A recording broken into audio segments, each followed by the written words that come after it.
Une fois par mois au tribunal judiciaire de Marseille, une audience pas comme les autres. Ce jour-là, 47 personnes sont convoquées. Vous êtes ici parce que vous avez tous commis au moins un délit en lien avec des stupéfiants. La plupart ont été contrôlés positifs au volant. Ici, ni leçon ni rappel à la loi. Le vice-procureur rappelle qu'ils sont là pour entendre leur peine. C'est une peine qui sera inscrite au casier judiciaire, mais le but de cette audience, c'est vraiment de créer le contact et en fait de donner à ces gens-là un dernier avertissement avant peut-être, s'ils devaient recommencer et réitérer, des modes de poursuite qui sont beaucoup plus contraignants. Une audience pour responsabiliser les consommateurs face au trafic de drogue.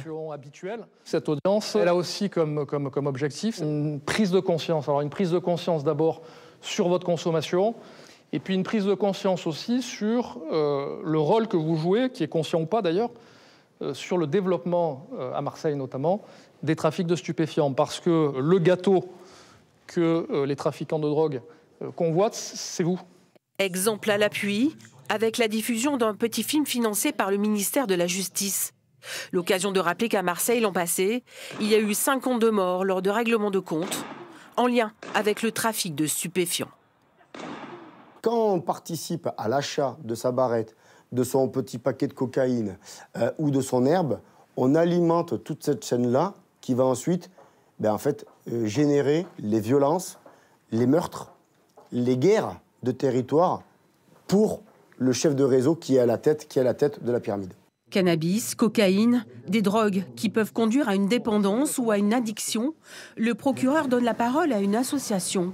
L'addiction, c'est quelque chose qui répond à un diagnostic clinique. Les délinquants pourront appeler gratuitement Arca Sud. Au bout du fil, une infirmière spécialiste en addictologie. Et du coup, là, en ce moment, comment ça se passe au niveau de vos consommations ? Impossible de savoir si les appels proviennent de ces consommateurs condamnés. Mais le but ici est de proposer des solutions et d'engager à prendre soin de soi.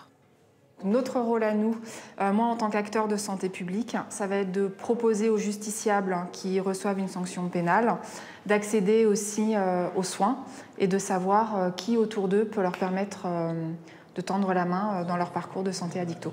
Message passé au tribunal pour Yael. Je fume depuis que j'ai 17 ans.